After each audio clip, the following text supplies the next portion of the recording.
अस्सलाम वालेकुम नाज़रीन, किस तरह से ये शाहरुख खान और अमिताभ बच्चन पाकिस्तान और इंडिया की गरीब आवाम को बेवकूफ़ बनाते हैं, उनको चूना लगाते हैं, उनके साथ फ्रॉड करते हैं। इस पर डॉक्टर जाकिर नाइक ने खुलकर बात की और इनको एक्सपोज करके रख दिया। आइए डॉक्टर जाकिर नाइक की गुफ्तगू सुने कि आखिर किस तरह से शाहरुख खान और अमिताभ बच्चन एक ट्रिक खेलते हैं, चूना लगाते हैं, आवाम को बेवकूफ़ बनाकर इनको लूटा जाता है। उनकी गुफ्तगू सुने, फिर इस पर बात करते हैं। ये लोग अक्सर फॉलो करते हैं ब्लाइंडली, आंख बंद करके फॉलो करते हैं। एक शख्स बॉलीवुड की हिंदी पिक्चर देखता है और देखता है कि वो हीरो अमिताभ बच्चन बॉम्बे में आता है, चंद दिनों में करोड़पति बन जाता है। तो समझता है मैं भी बॉम्बे आऊंगा या मैं कराची आऊंगा, 4-5 दिन में करोड़पति बन जाऊंगा। तो पिक्चर देख के हीरो से मुतासिर होता है। एक शख्स बोलता है कि मुझे हायोंडाई i10 खरीदने का है। क्यों? क्योंकि शाहरुख खान वो गाड़ी चलाते हैं। शाहरुख खान हायोंडाई i10 चलाते हैं, इसीलिए उसे हायोंडाई खरीदने का है। मैं उससे कहता हूँ शाहरुख खान कभी जिंदगी में वो एडवर्टीजमेंट में पहले कभी हायोंडाई में बैठा नहीं होगा ना, कब बाद में बैठेगा। वो इश्तिहार के लिए, एडवर्टीजमेंट के लिए शायद बैठा होगा। उसके पास शायद BMW होंगी या मर्सिडीज होंगी। आप शाहरुख खान को देख ले हायोंडाई में बैठते, आपको हायोंडाई खरीदने का है। दूसरा शख्स कहता है कि मुझे टैगोर की घड़ी खरीदने का है। मतलब क्यों? क्योंकि शाहरुख खान टैगोर की घड़ी पहनते हैं। तो इसे कहते हैं कि ब्लाइंडली फॉलोइंग। आप ब्लाइंडली फॉलो कर रहे, शायद आपके दोस्त को फॉलो कर रहे या हीरो को फॉलो कर रहे। आपका जो गोल है वो हीरो को फॉलो करना। आप समझते हैं कि आप टैगोर की घड़ी पहनेंगे तो शाहरुख खान बन जाएंगे, आप हायोंडाई खरीदेंगे तो शाहरुख खान बन जाएंगे। आपका गोल क्या है? और कुछ लोग का गोल होता है लेकिन नो प्लानिंग। एक शख्स कहता है, एक शख्स टेक्सटाइल की कंपनी को खरीदता है, बोलता है इसमें बहुत मुनाफा है।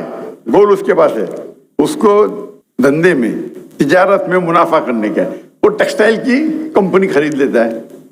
और उससे पूछा जाता है आप अपने कपड़े किधर बेचेंगे? बोलता है मुझे पता नहीं। आप रॉ मटेरियल टेक्सटाइल का कहां से खरीदेंगे? मुझे पता नहीं। आप किसी को अपॉइंट करेंगे, CEO को या मैनेजर को? बोलता मुझे पता नहीं। गोल तो है, मकसद तो है कि मुनाफा करना तिजारत में, धंधे में, लेकिन नो प्लानिंग। गोल विदाउट प्लानिंग।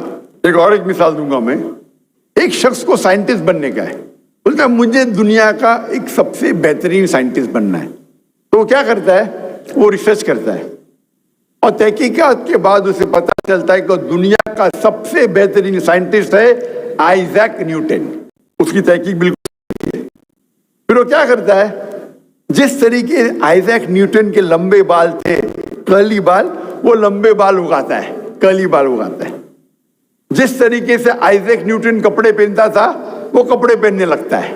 जिस तरीके से वो जूते पहनता था आइजैक न्यूटन, उस तरीके से जूते पहनने लगता है। क्या वो साइंटिस्ट बनेगा? हाँ क्या नहीं? उसकी तहकीक सही थी कि आइजैक न्यूटन सबसे बेहतरीन साइंटिस्ट है दुनिया के। प्लानिंग है, गोल है, बट प्लानिंग गलत है। बाल उगाने से, कपड़े पहनने से, आइजैक न्यूटन जैसे जूते पहनने से कोई साइंटिस्ट नहीं बनता है। तो इसे कहते हैं गलत प्लानिंग।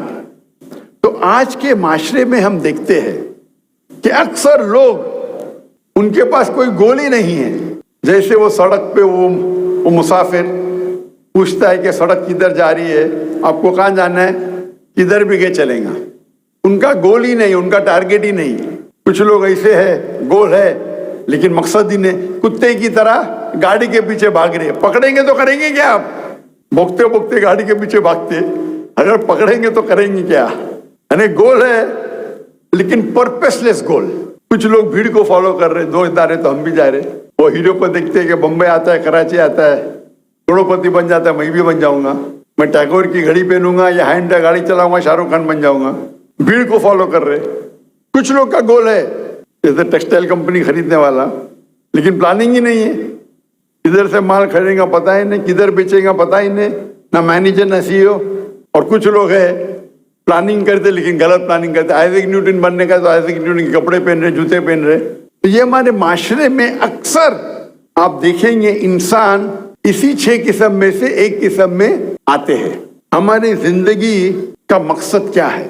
आप सोच सकते हैं, अगर हम इन किस्म के लोगों जैसे होंगे तो हमारी जिंदगी का मकसद क्या है? इस सवाल का जवाब हमारी जिंदगी का मकसद क्या है सबसे बेहतर कौन दे सकता है?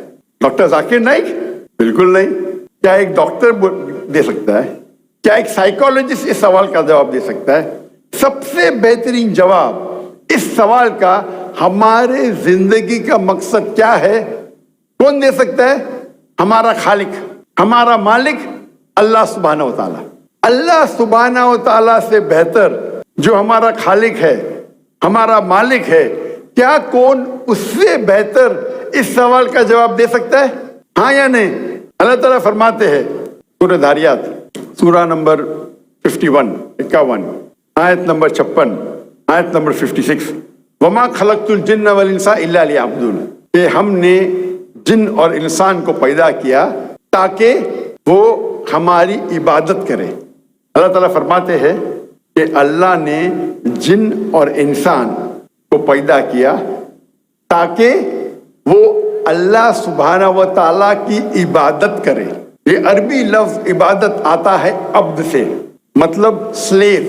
अब्द मतलब स्लेव, जो नौकर से ज्यादा है।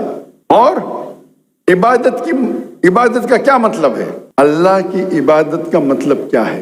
अल्लाह की इबादत करना मतलब अगर आप अल्लाह सुब्हानहू व तआला के अहकामात पे अमल करते हैं उसे कहते हैं अल्लाह की इबादत करना। जो अल्लाह ताला कुरान मजीद में फरमाते हैं उसके ऊपर आप चलते हैं तो उसे कहते हैं इबादत करना अल्लाह की।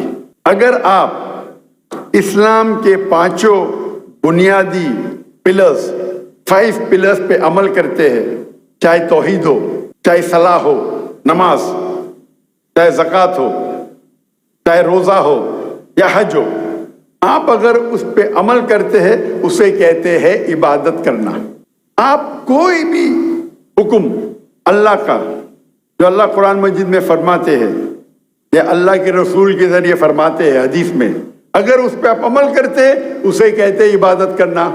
अल्लाह फरमाते हैं कुरान मजीद में सूरह माइदा सूरा नंबर 5 आयत नंबर 3 में कि आप खंजीर, सूअर का गोश्त मत खाओ।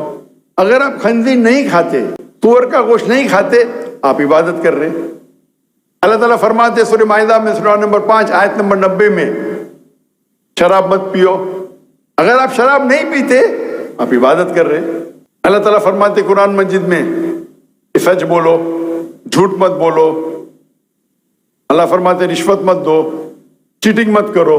अगर आप सच बोलते हैं, झूठ नहीं बोलते हैं, रिश्वत नहीं देते, चीटिंग नहीं करते, आप अल्लाह की इबादत कर रहे।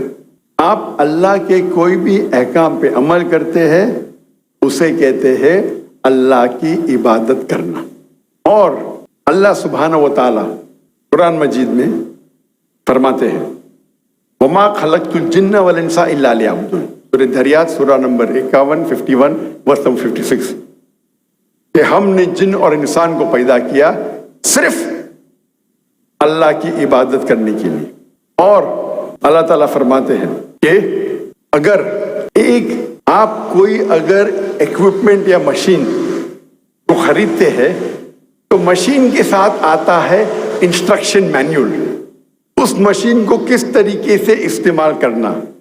और जितनी पेचीदा मशीन है, जितनी कॉम्प्लिकेटेड मशीन है, उतनी जरूरत है आपको इंस्ट्रक्शन मैन्युअल की।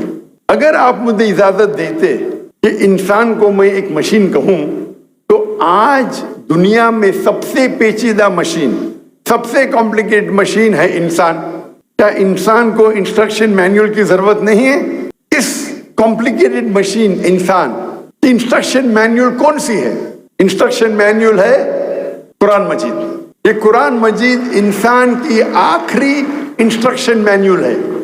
किस तरीके से इंसान अपनी जिंदगी जीना चाहिए, इंसान के लिए क्या अच्छा है क्या बुरा है, क्या इजाजत है क्या ममनू है, वो इस किताब कुरान मजीद में लिखा है।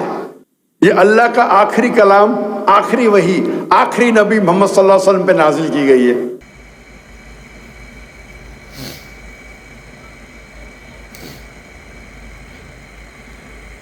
تو ناظرین ڈاکٹر ذاکر نائک نے بتایا کس طرح سے یہ گلوکار، یہ فنکار، یہ اداکار، شاہ رخ خان ہو، امیتابھ بچن ہو، سلمان خان ہو، فواد خان ہو، چاہے پاکستانی ہو، انڈین ہو یا کسی اور ملک کا ایکٹر ہو یا گلوکار ہو یا ماڈل ہو یا کچھ بھی کہہ لیں، عوام ان کو اپنا ہیرو سمجھتی ہے اور عوام خود کو ان کا فین سمجھتی ہے۔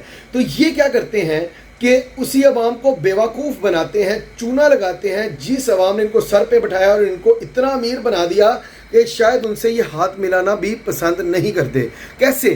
وہی عوام ہے جو ان کے ٹکٹ خریدتی ہیں، ان کے گانے سنتی ہیں، ان کو لاکھوں کروڑوں اربوں روپیہ دیتی ہیں، ان کو امیر سے امیر تر کرتی جاتی ہے، اور اسی عوام کو یہ چونا کس طرح لگاتے ہیں جب ان کا اتنے لاکھوں اربوں کروڑوں روپیہ لے کر بھی دل نہیں بھرتا اور امیر اور ہونے کو دل کرتا ہے، تو یہی فنکار، گلوکار، اداکار اسی عوام کو چونا لگانے کے لیے کیا کیا ہتھ کنڈے استعمال کرتے ہیں کہ کسی کمپنی کے برانڈ امبیسڈر بن جاتے ہیں اور اس کمپنی کے ساتھ مل کے یہ سوچتے ہیں کہ کس طرح سے اس غریب بولی بالی بیوقوف کا مکل عوام کو بیوقوف بنایا جائے، اور عوام کے سامنے کسی پروڈکٹ کو اٹھاتے ہیں اور عوام کے سامنے اس کی تعریفیں کرنی شروع کر دیتے ہیں، اس کے ایڈز دیتے ہیں، ایڈورٹیزمنٹ، اور اس طرح شو کرتے ہیں جیسے یہ ان کے لائف سٹائل میں یہ پروڈکٹ شامل ہے، حالانکہ شاید وہ دوبارہ اس پروڈکٹ پہ تھوکتے بھی نہ ہوں، شاید دوبارہ وہ اس پروڈکٹ کو کبھی زندگی میں استعمال بھی نہ کریں، اپنے پاس بھی رکھنا اپنی توہین سمجھیں۔ وہ عوام کو بتاتے ہیں کہ یہ پروڈکٹ بہت اچھی ہے، چاہے وہ سپاری ہو، گٹکا ہو، کولڈ ڈرنک ہو، کار ہو یا کوئی بھی اچھی یا بری پروڈکٹ ہو، انہوں نے ہر حال میں اس کی تعریف کرنی ہے۔ اور عوام کم عقل، معصوم، بیوقوف، جاہل عوام جو سمجھتی ہے کہ یہ ہمارے ہیرو ہیں اور یہ جو بھی کہہ رہے ہیں وہ بالکل ٹھیک ہے، وہ اپنے گھر کا خرچہ نہیں دیکھتے، وہ بھوکے مرنا پسند کریں گے، وہ اپنے گھر کے خرچے سے شاید تنگ ہو جائیں، جیبیں خالی کر لیں، لیکن محض اس وجہ سے وہ پروڈکٹ کو خریدتے ہیں، اس وجہ سے وہ چیز خریدنے پر مجبور ہوتے ہیں، کیونکہ وہ سوچتے ہیں کہ یہ ہمارے ہیرو ہیں، یہ ہمارے لیے کوئی غلط بات تو نہیں کریں گے، یہ ہمارے لیے کوئی ایسی مشہوری تو نہیں کریں گے جس چیز میں جو چیز نقصان دہ ہو۔ تو یہ کیا کرتے ہیں بولی بالی عوام، یہ پیسہ اٹھاتی ہے، جیبیں خالی کر کے وہ چیز خریدنے پہنچ جاتی ہے، اور وہ چیز جیسے ہی خریدی جاتی ہے وہ پیسہ اربوں کروڑوں روپیہ، خربوں روپیہ وہ اس کمپنی کے پاس جاتا ہے۔ اب چونکہ کمپنی امیر ہوئی ہوتی ہے تو وہ پھر اپنے برانڈ امبیسڈر یعنی گلوکار، فنکار یا اداکار جس نے عوام کو چونا لگانے میں ان کی مدد کی، اس کو وہ اور مزید امیر کرتی ہے، اور اسی طرح یہ سلسلہ چلتا رہتا ہے۔ وہی فنکار، گلوکار، اداکار کسی اور پروڈکٹ کو ڈھونڈنے نکل پڑتا ہے اور کسی اور کمپنی کے ساتھ مل کے برانڈ امبیسڈر کے نام پہ اس کی مشہوری، پبلسٹی کرنی شروع کر دیتا ہے، اور پھر عوام کو چونا لگا کے پھر سے کمپنی بھی امیر اور اداکار بھی امیر اور عوام غریب سے غریب تر ہوتی جاتی ہے۔ تو ڈاکٹر ذاکر نائک نے مکمل طور پر اس نظام کو ننگا کر کے رکھ دیا ہے۔ یہ پہلے آپ عوام سے ہی امیر ہوتے ہیں، آپ کی کوئی اوقات نہیں ہوتی، نہ آپ پڑھے لکھے کچھ بھی نہیں، ایک جاہل لوگ ہوتے ہیں جو اداکاری کرتے ہیں، فنکاری کرتے ہیں اور سمجھتے ہیں ہم بڑے 30 مار کھائیں ہیں، اور عوام کی وجہ سے وہ اتنے امیر ہوتے ہیں، اور پھر عوام کے ساتھ ہاتھ ملانا، ان سے بات کرنا بھی اپنی توہین سمجھتے ہیں اور خود کو بہت اونچے لیول کے سمجھتے ہیں، اور اس کے بعد اسی عوام کو جس نے ان کو امیر بنایا، بلکہ امیر سے امیر تر بنایا، ان کو چونا لگانے کے لیے یہ کسی قسم کی کسر نہیں چھوڑتے۔ آپ کی اس بارے میں کیا رائے ہے؟ اپنی رائے کا اظہار کریں۔ اگلی ویڈیو میں ملتے ہیں، تب تک کے لیے اللہ حافظ۔